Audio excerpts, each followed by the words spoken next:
Taefu,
oe sa mao la mato vi ingal nai nei taiao mato ana langa mai tau atu lo pa ia ma lo mamalu lo siri es fa ne ina lo suafa e fa babau awa oe ua fuai nei taiao mato o mai ma mato lo tu fa na watu ya te oe si aso mato lima ya te oe Hallelujah, ono lo walofa malofa ma oni tama mato bal auli nei taiao fa manuia mai oile nei por kalame tama ngale leila wo fio sau le ea fa ftai ya banoa maua mato te fa so ai te mafa te fa ma fan fana ia fa malusia ia ina wa mato i lo tama le aso ta ulata mai fa manuia lunga upenga te fa ilangi au na ngalu lue ia tu mau pe le fa unga lunga au na ia tafe pe le vai ia la vai ese mapuna vai ese ina ia mato mau ale fa o le tanga mai ate o tama tato ma oilo na amataina se ia oilo na fai unga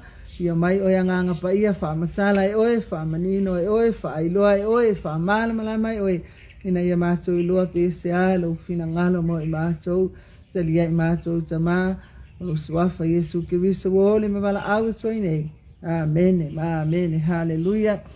Praise God. Ia vi ia le tua nei taia fo, taia manuia. Le lofa mleanga de lei o le tua, whaaftai maua le tau de lei. Alleluia. Le loto lava ia le ngā luenga ia e le tu sai fo ima. Anga le sabili ia. Whaaftai lau tatalo, mano tātou tatalo, whaatasi maua ilea, manoa tātou te mafutai le nei taia fo, vi ia le li. Whaatalo whaatu tamal, whaapotutonga, pisho peli te vai.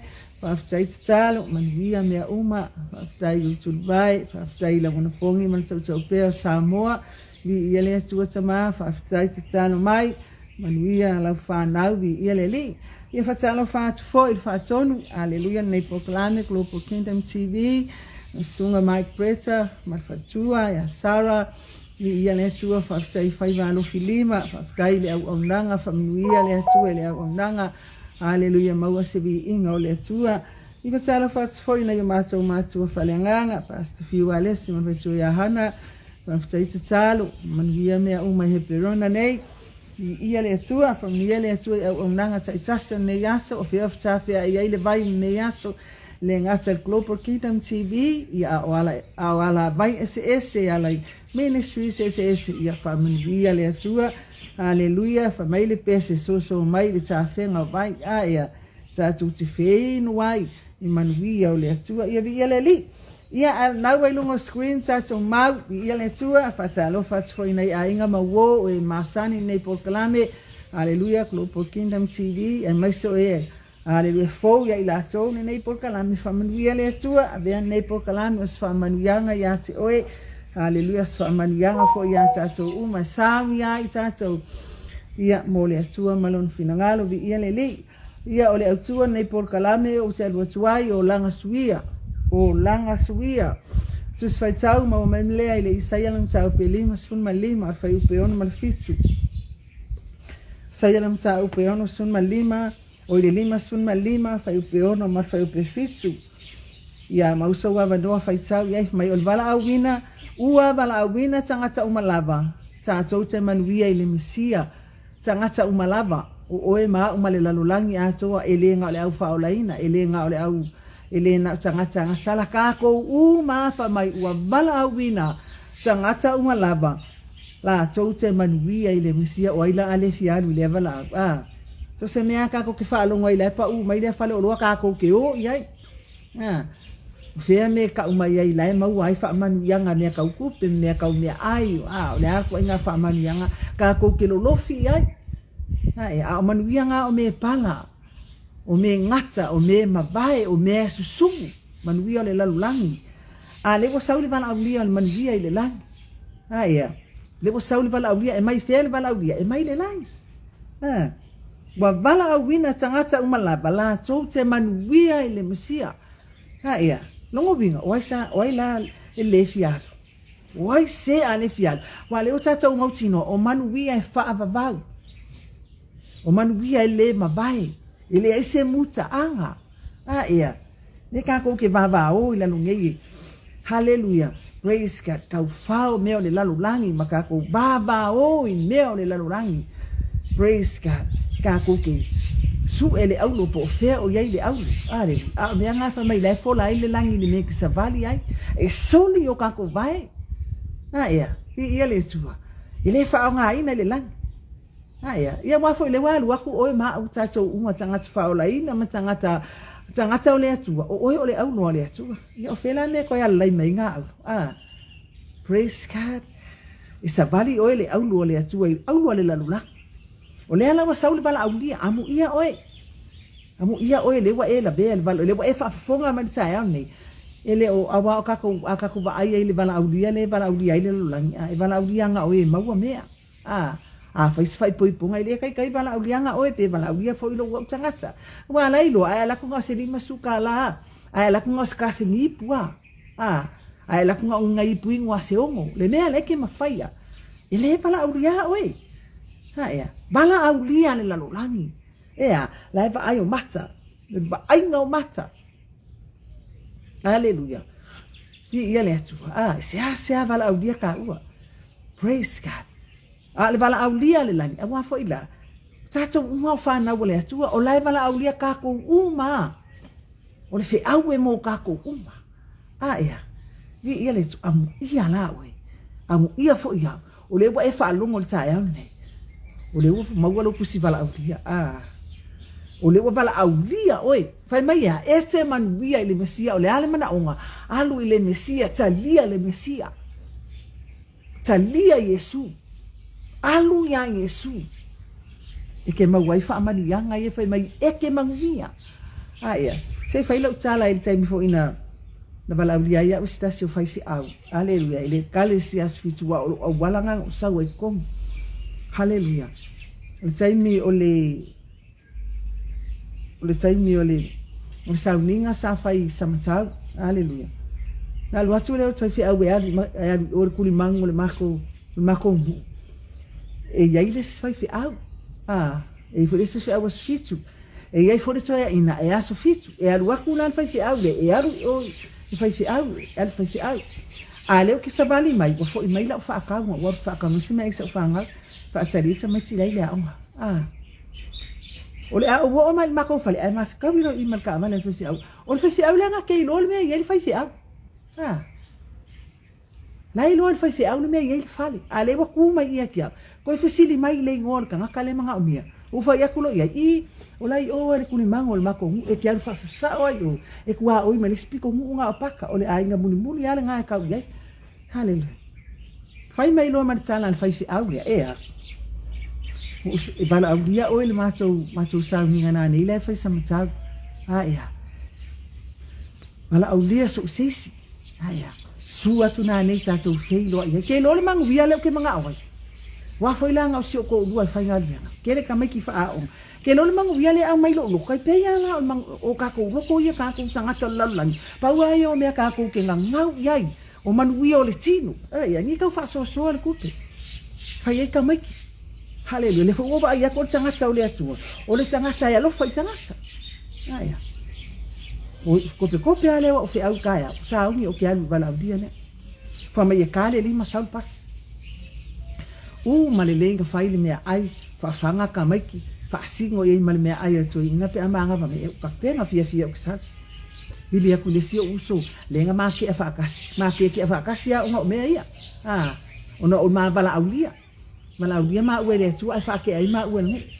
o ma liu la sio uso nga bili aku le so mai ka fa o kai sam tang ka le o ke la ko pasi ka o ia le tu ke no me ngo manga o fia ma wa yang si mang wi o le tinu wa me ai la ku fa sa ma ka ku fia ma wa me nga fi so ani ai lo ai nga ka ma fai se fa nga ia a volengi ma tu ka ni ga io volengi yes volengi ma tu praise God o manu wi nga le ka e ke fa longo la fa mai mal aulia o le ama e kasi ya le me ke o ye lo ma fa o me o le tinu o me fai tino nang me nga le ke mga o ai o sa unga ile ai o sa u ile bala aulia na ke ilo o le po mo le nga sila fiele aku lo ko ngau o kisia ai fa le tino fia ai me o le tino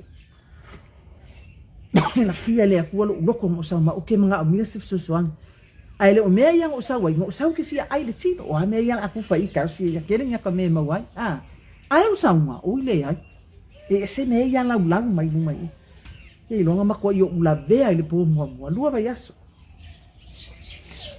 o ma singa ko ai lua vai aso muri le o sa wai i lua vai aso e lo ele ko ma fai nga baba o a wer ki apu ge la ko manga ba mai to ina fa mai ko ina Fenga ya lu fa ko o fa ngolongo sa maka o ya ko yu tu foi o fa fel lo ku ka kon lo pues ya lo fa lo ngolongo ma ya la nga fa lo ngolongo ya siri wa fa lo ngolongo po la nga fa lo praise God ke lo o ba la ma fa yo nga o sa wai mo ya sa o le lo ai le ke fa yo ka ma fa ko skus pa ia se po e se asa foi ma wa se ava ngor kus pa ia le ba ya so ako nga ole aso sa ma wa ile aba ngor kus pa ia le wa ila kus pa ia ka kia fa sa pa nga sa wa ke ulo haleluya ole po mo le nga o sa wa ya ki mal moli wa mo mo uma tama man fa na ki moli fa ka le kus me yang fa mai ile le upole atu le nga fa sa maka ba ko ia mbale le ngo si taki ai nga po i mau fa haleluya fa ba ko ole me le ole moli fa ko le fa ka lo kus Faya kape nga moli. Ya uma kape faya mal file mu kape moli. O ile aso lu man ko le fa mai le kala wala nga fa lo. O ile aso lu.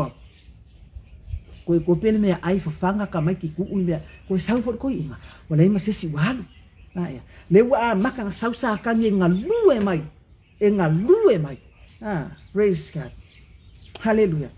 Inga ia kau fil melia kau fil bala aulia wala ngau kal ngol melia la ngol bala aulia ka bala audu ngol awala wa bala aulia awala yesen menga la ku kanga kaya di ai bala awaya udu ngol awala ke ro pe fien kanga bala audu ngol awala ile aso haleluya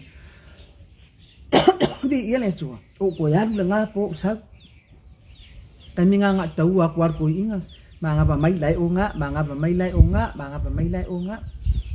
ko lu aso fai pe fa aso wale lava lo male on sa ia ko no fo mai foi ko kasil wala bala fa lo ngol aso kasi ale fai pe wasua malia o kai ni umanga o ke foi mai do fai kang lo mal kus ole me fo wa o maua se me fo ale wa makwa iku ele atua se me fo ilo lo Uli mea kele i whalong, ako foi ngō whalong o i asale la ngō ngai lo o kalinga.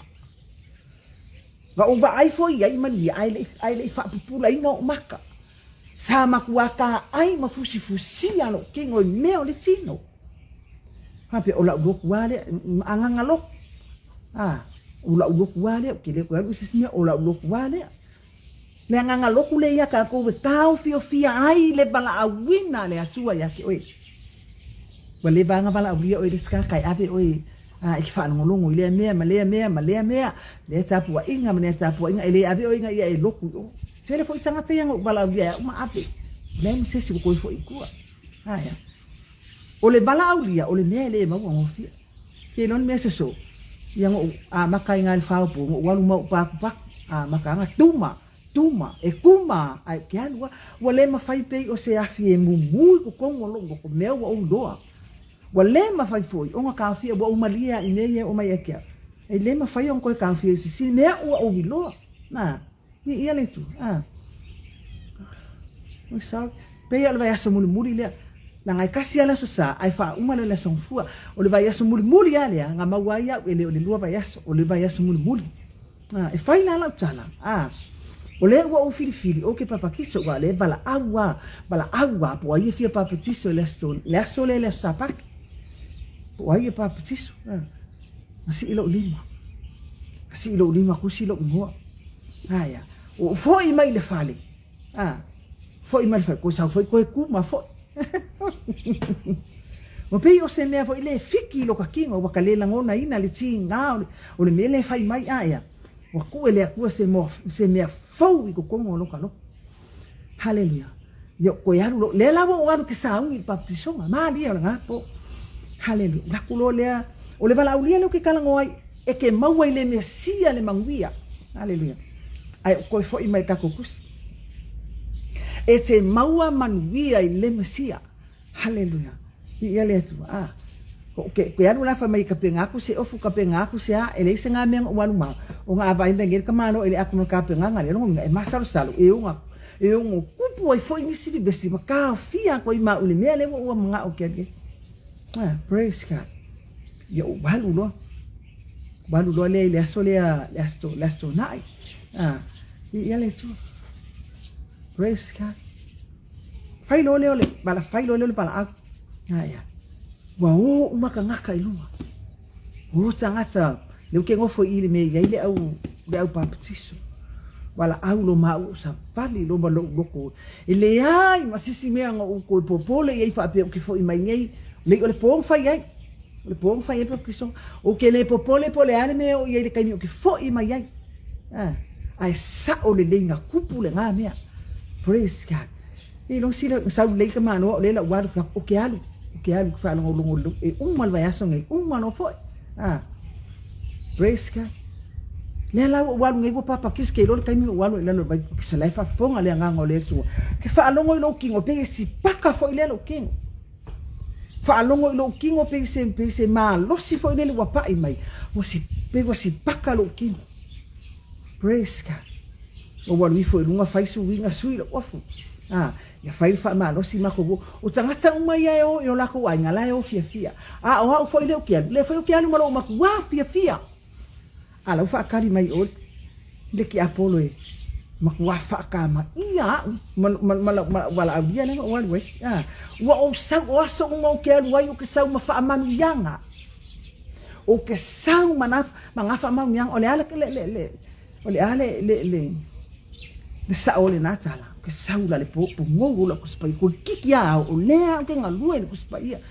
o mau uma o le vai aso le nga fai le fa mau uma i mo su e ai o se me fia la ke ko nga se yo balu ka penga me uma fa mama me uma lo fa ngo fai me uma fa me ai ku ka me ki man me ai ma no awat e lo o ke foi mai le po ki ke mai ka malo su lo of ma foi le e fai le pa songa su le of no follow ilalam ki kilo me ke ali fa sanga man TV le ma makame ka kau ka inga idi ka mai fa le ngai fa me kala ka malo ale ofunga o ye ke ofu wai afia na ofunga e anu ma oi ka uki o men ku kupu na apu o fa ya ole ofunga mai kai o ma o umanga o papa kisu ala fua wanga wa ofu mai ai ole ofu ma wai fai kai ole kalisia fa ofu ya o le ko yai ma se ava mo ale ke nga fa lango le po ya le fa sanga wa mai se ma fa le ai ma se ava ngo ala fu isawe e o ma ku wa awa i kai mi o mango ofu o ki le kai ma fai o ngisi kai me e maku wa fai ya ma avanga o ke le vai fo ye kango ye na fo du fiko ai me malos ya ke le vai ai hale e maku wa fai ya ma ka filinga o te ngakai e fai ya le me ngakai lo manos se vanga nga o va ya ku o fa nga ku pa vai o ki ya yang ku ulole ai ole ku ulale nga ya maku ya ma fai ya ma fo ole pole ke lo o nga pule yo fo haya makwa ipule le ki apolo yo fori le haya uli ulu ia kwa ulu ai fa penge le lu le ulu ama ko ile po wa me uma nga mafayo nga kango lima ya le ki apolo nga mafua mai lo bala ulia le wa wai haya le wa usau mamangwia praise God lo nga makwa wa halu ngai bu saudes ka me kiki ola fangau pala au mai halu ka wainga halu se ile ba le wale ai si foi ngale ai mai se fangau wo yo ki ngai nga wanga ka ki ya ai pule ngai ya fa se fangau awa kango awa ngai fa ese kala awa fu ngai fa ese ku upe ngai fa no fia haleluya o mai lala wan ngai fa ku ringa mereka me kiki lunga dua le nga ku dia ko wainga le ku ma ko kinga anos ko foi ko wainga le si ma ya ki lela wa foi ia le fai ku ringa ma me ki ya ai mai lo se fanga si ma ko gumal ma farkele whakaakia o ngā pēlu waro ka kingo. Ai li aia maso ka fōlinga fo ilele o mai se o whangau te ka ngisi o unuma. Wa kāwhi ko koi uma fōlenga. Hallelujah. Koe foi mai wale maua ka me kiki mangkole wa foi mai wale maua le ka ngaka ngāru e kuri le ika kele. Koe foi mai a koe whai au le i. Koe wha ngu le ika i ko. Ai la ma fai koso whaapea koso ka kiki koso. Ke i roa o me te koso wa ia u kongol mako whai. E lava koko uma. Ma ale fe e o se o whanga uma. Aia. O se o kama makua. Ko kuli i fo mawhai e whako i senga. Pole hangi o ngonga la ngonga i o ngā whala ngonga ngā ua uman mai a ki apolo. Ba ai mai loa ua. Wa ko i ka kia o lese mea. Ngai fo i maso ka ika ma fau. Paua me leo ki whaano oinga o le ele lei o fōlinga. Ma ua ai aku se o whaangau ele anga lima o ka miki. Wa fo i lesi ia ia. Praise God. Wa uia. O ke lela ngonga ki ngā o mea ia lo ki. Ka ele uru le anga fōlinga. Tāwhi ko koi o lau nguku pei o lau nguku. Mafia lau nguku ia. Ke le popole iai. Lai whaile. Lai le ta ape lai mangkua le ka ape sa winga le. O le mako kua oila e lo loku sfi. O le mako la konga nga bili sa makau i le mele kupui. O la tonga nga bili kau kai o mele le api ai fai fe au malako umanga mai sa. E o mai nei. E le mawhai ona o whaangaloina ni nāti ngā mga mea. Bi ia le tua. Mafua mai thea. Mafua mai bala aulia. Mafua mai i le bala au o le bala aulia. Praise God.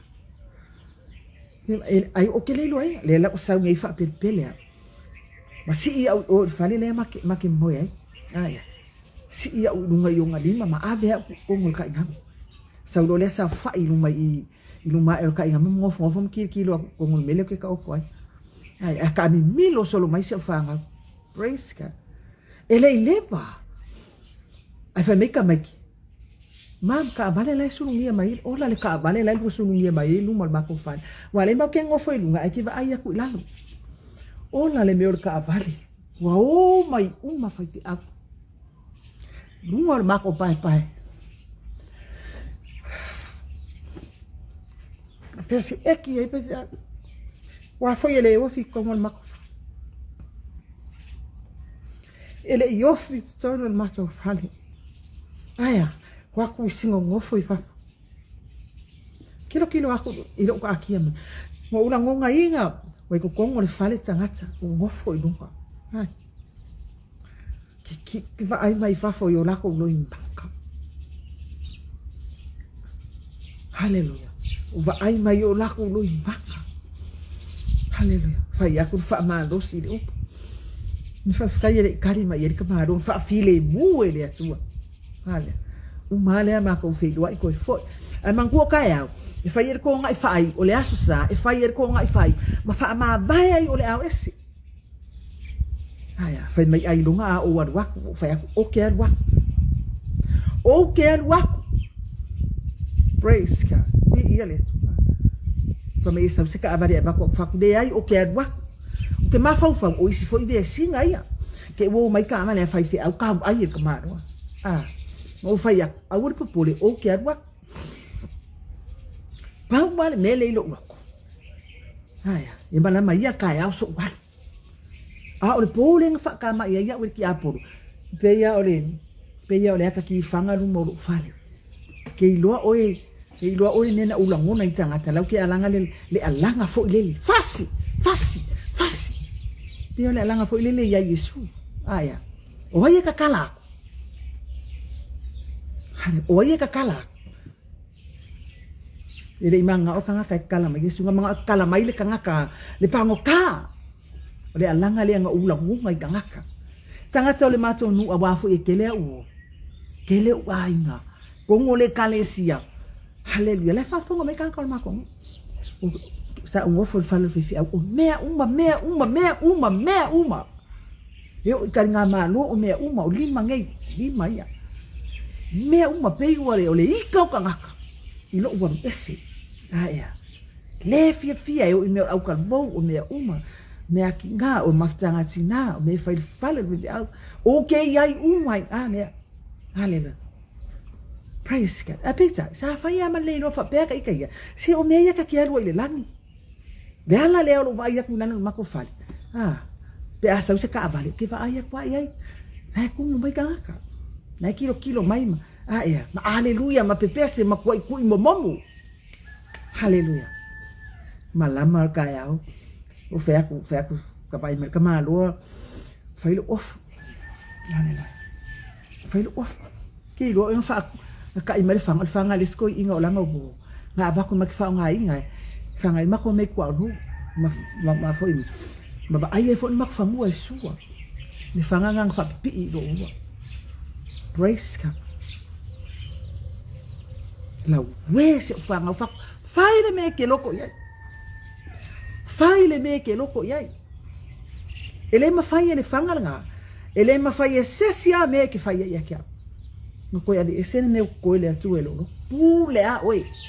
Ui foka me ki fa pe ngi kala no. Hallelujah. Ni ele tu. Ko waru loko. Que le ya ska vale que mina lo se vale que lo langa solo mai kanga kal mako mu e lunga falsa walu ale ma se maka ki o aka yo maka e kaule pula o maka. Praise God. O sa vale mai ai si fanga kau fala kau i sa matau me ye falsa la ngo fa pe no ke ru fa foi fa mole awang isa sis. Praise God. Na ke i ro ku wa o le aso saulo i mata. E moni le tana tuspa ia. E kasi le ka ngaka. Haleluya. Tasi le tangata na te tadia le faolata. Ai ori ai le afe maafe o ake. O malo faalon ia le asa. Haleluya. Ia le tua. Faftai le tua le awala na ta pena o ke sawa i kukongu. Haleluya. Le loko maa ma le loko finga wale. Ta pena le atua le avano o ke sawa i kokong. Ese foi le alo lofa ke loa. Le alawa uma nga faile le balaulia le fo uma manga ngofo le ai.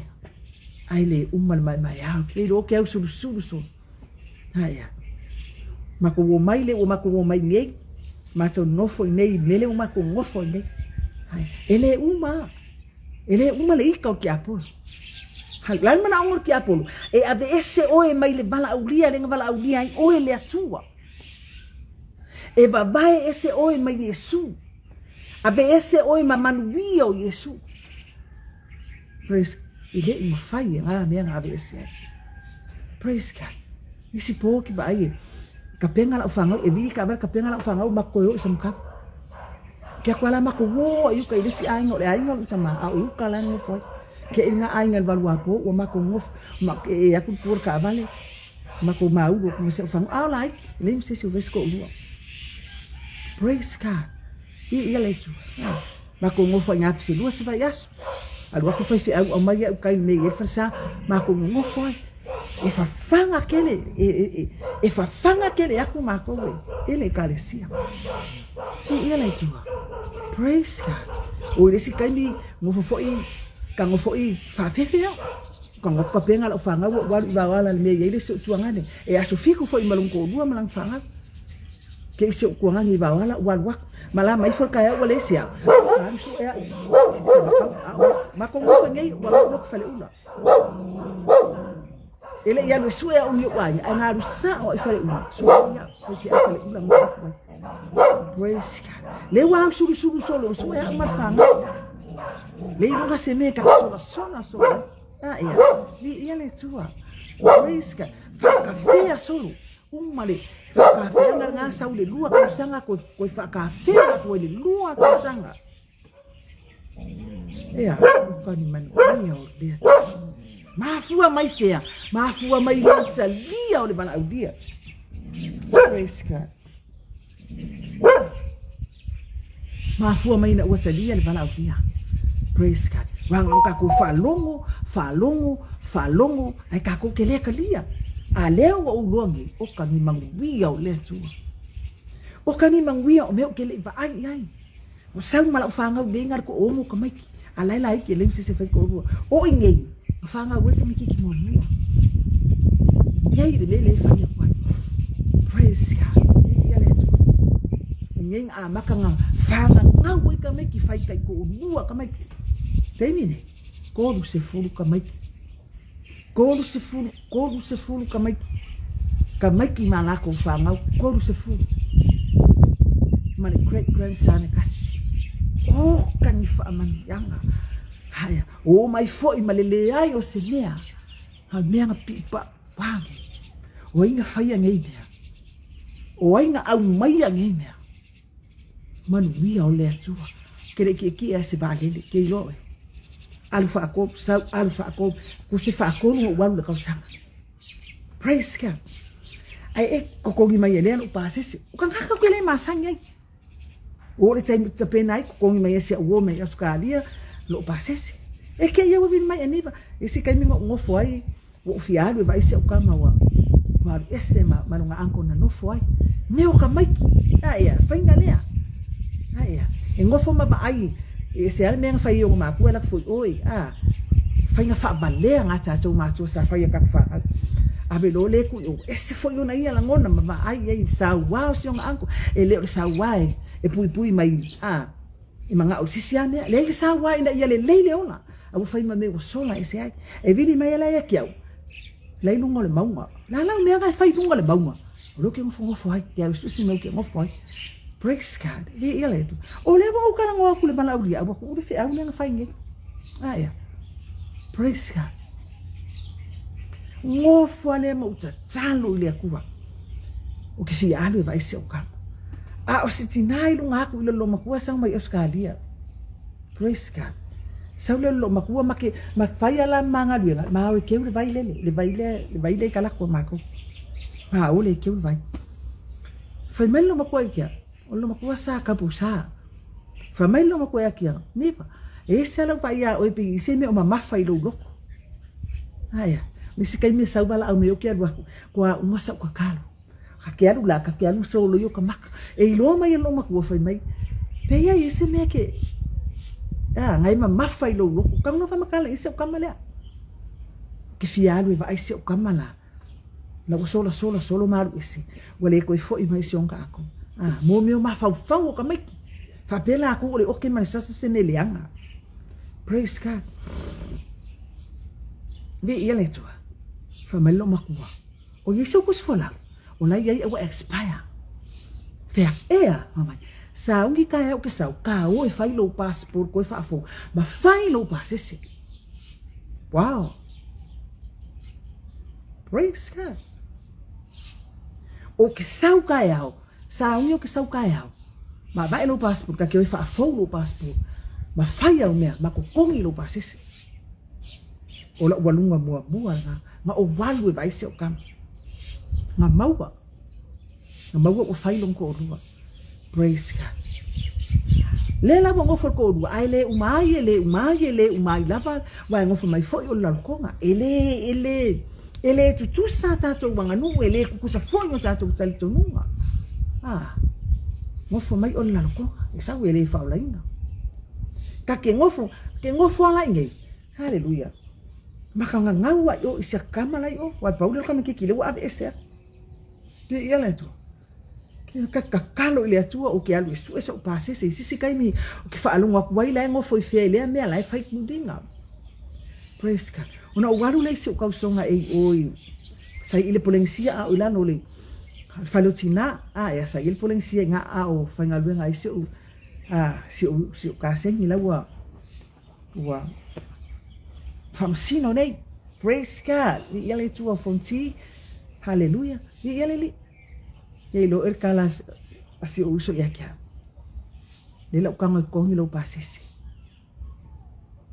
kong ya ule afa le wa le wan be kong ya ule afa ayan mo saudi kong di mele ele tua mo wan o walu fo ile nga me ko wa maua le vango o walu fa ko pe o se me asu wa malia ya kia o le taimi wo walu wa avitanga tai o walu wa susa wangiange ko fai ela fanga ai tia manga fika ka fio mai o walu ma ave ngaka fe mai ai mangu ya sa o le loa o fe au mai ai me ia o mako wo na baka ka ma mako fa makule o i ka miki le o le sue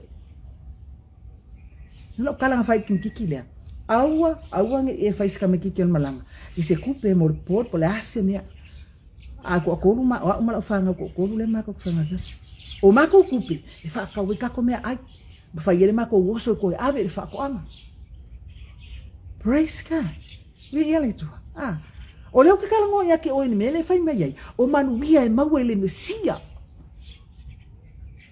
hallelujah praise God oinga fai oinga ino ma fai no wanu ma aving kangaka se fa se fu hallelujah fenga o lo mai a ngaka ngaka uma ke o male one way ka kala mai ele atu le fai kokoa o le office malanga o mai ngile ke fai pa anga ia na ko ke o mai le one way ko ko le passes ai walu o makapa passes o me ia ko passes ma au mai fa kausanga o fe alwa fe ave ka kai hallelujah gal mana uma ya manguia ka kai la wai ka ka wang ngofo o lai manguia ai iska making ang ngofo o vi ia le tu au iska mai le au fa apeang fa ngaso loa fia ngal benga ia fa vai kan awala nga maka mai maka mai i le ola polonga o lako malo lako lo ele fa ngofia sa ilinga al manguia o ele se so ngofo i ka o mai se o kama longa lua praise God o ko mai tua wale nga isko fi o mai ko lua pa senge lai ka ini fa la au mai tua fale ko lua pa senge le ka o le fa ku lai ai le la au mai ngai ko na fu kai wa au mai ngai ya de wa ka mai ngai ya ale ko sa sanga sai la ku pa ia praise God. O le fai la kuspa ia. Ai vili mai la uoma mai. Hallelujah. Mai Australia o Kenya el mako mu Taefu fili. Vili mai. Fa mai. Ifa o me ngai fai sa. Le o le fai la kuspa ia. Hallelujah. Na mai oi. Le mangia fa fa karo si ai se o kama i lau talo. Tangata na mato iai tono o fo talo. O ia nganga fa au fale inga ku i mea le o ia ngai le o la fou alo fo. A o la fou. Le mafutanga tatalo ne nanga fa au fale aku wailo ba i ko kongo le ola fo le o ya ke le tinale nga ia bala au dia praise God ile mafutanga tatalo le o nga u fale mai i kongo le ola fo praise God ka kalo i fo musi o kama fa longo mai ke ni oreka o ke kan ka kalo i fo musi o kama lai New Zealand mau se ama no o ke alwa i pa ai praise God anga le mai le tuai ngwa se aba ngwa o ke alwa i ai se kam ba mai ko i pa senge ka faku lai ka pa sama ro ngaki pa mai ke ya ke aru ka yao ko kongi lo pa se mai ali vai ka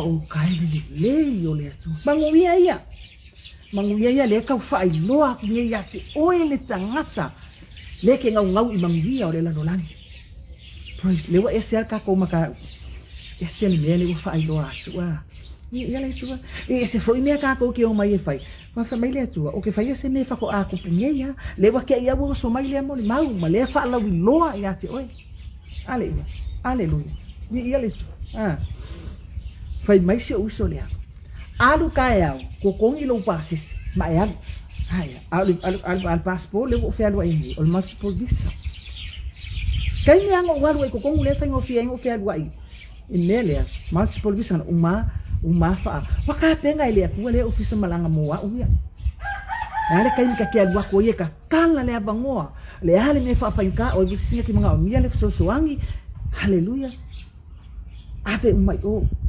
ave umai o praise God di ile tu malamar kaya o wal ko kongi lo pasis wala fo mai le kupi kala le kupe ko kongi lo pasis ke yasko ingaru fa o kan ngangu Wa o ke alu nga ngi ba ai se ka. Praise God. Nei masenia nga. Pa wane mea o fiang. O so le ba le. Ma wa le ya masenia ka penga inga masamia. Le ke alu mala uswa. Hallelujah. Nga mawa mai ole. Hallelujah. Na ufala longo foi o. Ile sa nginga le. Worship center. Sawi marisawa yos fai au mai Israel. Kufa mako fang sua umako umanga yai. Hallelujah. Conference ali ngang pa iya. Di iya le tua. Sua ure le wa ma lo so pa wa le ma kian ma. Fa lango lango le tua au mai yai le fa malu longa se ka ngang waku wa le menkala. Nga uva ayak wai maka se ka ma bu o ka ni maka. Sama kingo. Haya. Piola fo ngof. Ang pupula may ekya umalingi marun pak. Mga iluwa wala ko iluwa nga umalaw kaya ba? Wakwa ka ile lima ave de poko. Poko ul falo se kama kenye le lawa o ilalu nepia. Hallelujah. Wakwa ka puli poko fai lo mal fa manolonga. Fai ni matatalo fa au ulunga kingo. Hallelujah. Praise God. Wapoi koi foi al malosi ngakai. Wapoi koi foi al malosi ngakai. Na mangwia tai minei. Haya, failang fangau iya le tua. Hallelujah. Praise God. O Saufoi le ngai ko ngofu, ko vidi mai foi la ka makengilia. O nga bae nga ngau la kapi. E kafe mai yani me ele mafai ngakela ngonga inga. E la ya ile pule bae. E kafe mai yani sua bae. Imangong ko yan foi le pe ya o we ngal vale ke lo o nga walunga uma o ke le mafainga umisima makanga ka lu ainga le o ke alu aku nge yo wa fe pe fa ko lu walu ko sanga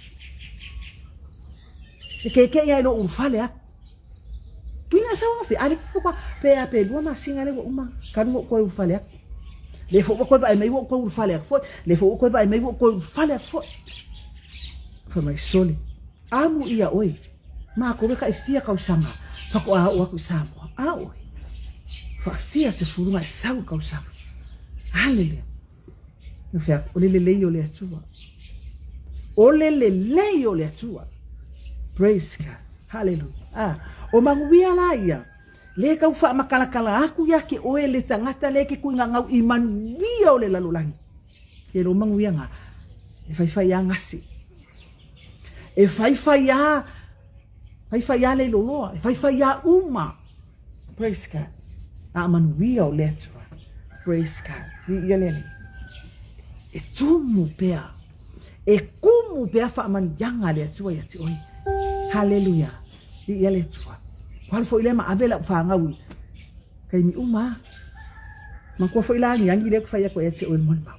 Eu que ngofo nunga le ngi fai le ngi ai ka waku wala ki des kama ki le kota le ali longa lua le anga le ngo walu ngi silai ai fai mai le kala la wala ki le kota lunga I le o ke kalo ai sama fa singo mai se me ma wespe fai nga lu no se ka ki lo ma fau le anko se ko lua lai nei pe kani lai fai yang fa ko anga le sawi ba ku kanga le sawi ba ku ang kanga ka wala ki le kota ma ba ku kanga ka ia o ka ni kota abaku ang kangaka wala ki le kota ma abaku pe fai nga luenga o kangaka ia hallelujah o ke bili aku ia e fa mai le ngai Samoa ka mai lo ia male me ke mga oi fa mai sau ngai Samoa le ke ngai e fa ia ku me ka mikikira o ka semanga ale ko lua vai Saufoi mal malanga fai nga ngai alu langa ka mikiki o malong ko lua malang fanga praise God le bala ulia le ki kalango ia ki oi le fa tawa ina o no kalia le bala ulia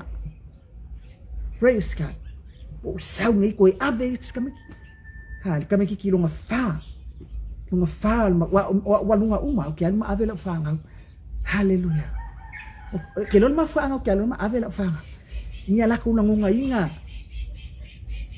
le lofa la ko ngunga inga le fa ngofir sa ilingo le mangia mo lako praise God hallelujah di ia le tu Mako wole mako fo mai o malesi mana o ngang mga awala ngi kap awala ngi mai mawase ko pes ka mai kikire mau keu a mai mako pe ila ko ai nga mako ngi la pasisi a ka mai ki o kian ma ave ka mai ki ngai faya mako me ai faya me uma susuang isa kama faya me ko ka vale ma faya mako ki pusa me ai mana yo la tu ai nga fo o susuang mai faya mako me ai ave ko nga baule mo ke mo le so ako aya ka pu ko mako me ai on mako fari ile mo ke mo le so ako ile tua aya praise wale ma averes kama kiki longa fale hallelujah ole ama ko wo mai peko kasi vaso ma ko mai ai fai mai ilanga wo la fiala praise ale ai fala no mo se fanga we mon ba ilanga wo la fiala kai fai nga ma wo la wo aya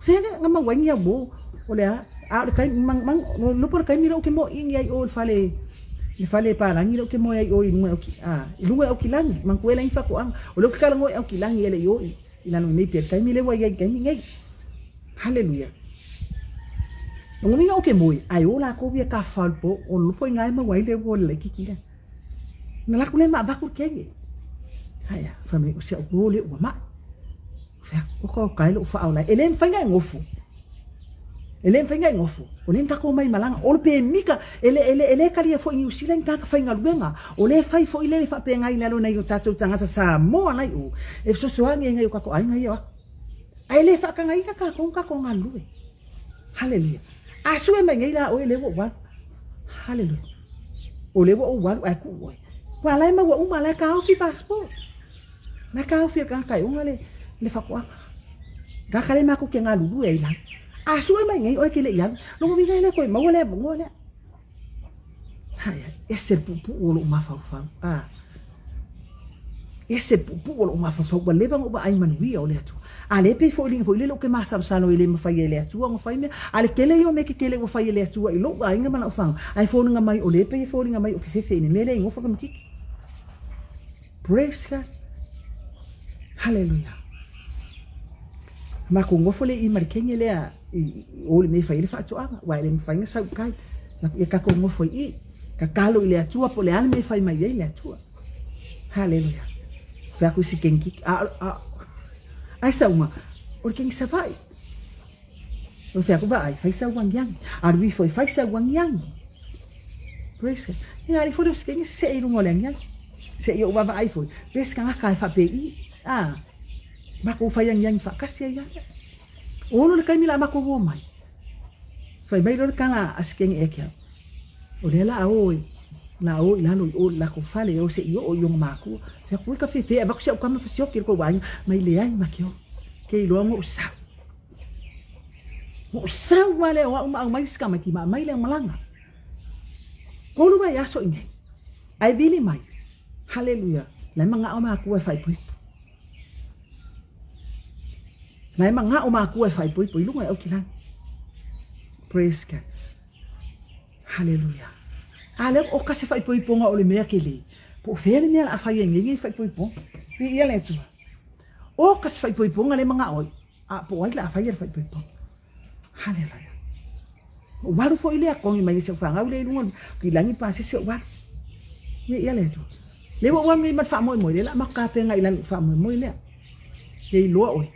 Salo kele yo kai mingo mo mau ngamia o kai mai alunga o kai mai mo me o kai mai mo me mo bi foi ngai le lunga la pisi lunga falo ai ngai si le abi foi lunga me ai nga mai ngai kanga ka foi ngai mga mi ma ape o kai mai me ngai ko ngo ka nga mai le ikia ma ko i mama mai o fa o kai mai me nga ka ko ke o ile lo ine pia o fai le le ya hale o le mafu anga nga ngo fo mo ka mai ki ne o no le fai merka nga mo mi nga ave uma me e ko ngol fale le fai le lau mai o fa ka wai kalia mo la ke ngo fai ai o mo we kai mai ne nga ka ona mai o le ka ko fa na se lau o ki mo mi fangi o fa ka mo si ako fai le mo me o alunga nga mau alunga lima ku alunga ai ba ai de saule oka saule oka saule se fulu alunga saule lua se fulu alunga kaka sa mo ave nunga le lau ka ukia ka ulia me nunga lau e ala ko la e ala se ngo fo nunga lau ai ngo fo ye fa ku su ile males manuia o le atua manuia ile mesia Ke ilo. Hallelujah. Praise God. Nga mako wo de pas. Kupe umangei. Nga whakawai mea. Nga mako wo ile pasi. Mako wo ile pasi masi o whanga winei. O kupe foi nga. Nga whai ele whai poi ponga lea. So ani mai ese utuanga ni matua sailunga i au kilani. So angi mai ile whai poi ponga lea. Praise God. Hallelujah. Ale nga o musu e ngofo ka mai kiki. Ale whai poi. O le whai poi ponga le nga. O kasi ai nga ore ki. Ai nga ua. Masi o whanga hau ko o koro. Marikama whai poi. Nga ua. Praise God. Nga alu e whai poi ponga. Praise God. O lea o te tala noa i ati oi. I le bala au lia. Kalia le bala au lia wha mai ua bala au wina tangata umalava la atou te manu wia i le masia. O le bala au lia. E o mai nei. O kasa manu wia o le atu. O le awala fo le nga. O aku mai ka meki mamai whai ei nei pia mamako ngofuanga mamako ainga. Ia le atu. O ka wha maoni o le atu. O lo ainga. Ia. O le tatu whaasoa nei tau ke loa umalo ua mangoa. Hallelujah ai. So fa wa ku sisi kai e makako ko kala ngolo. Le ka kom ka upu le aso le nei sui mai le atua. Hallelujah. Le tatu por kala me le nei tai au bi ia le li. Hallelujah. Ya la fa uma ku pesele e que si pa mai ya.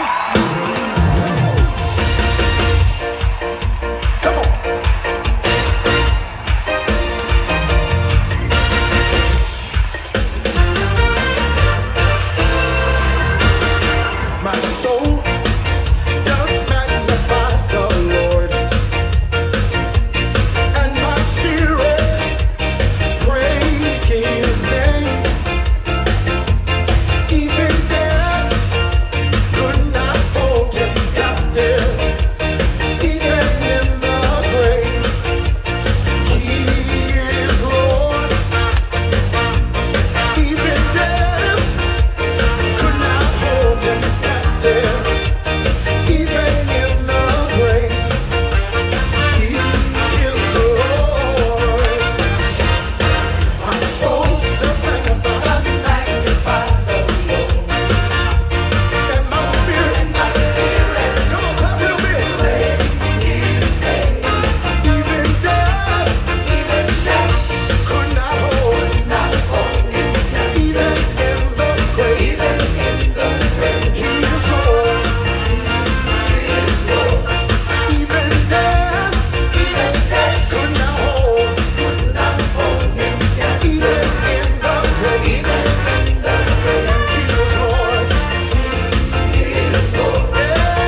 Ia sa wa, whaftai lau upu, whaftai lau whamanatu, whaftai lau wala aulia ia I mātou umale nei tai au sa ma.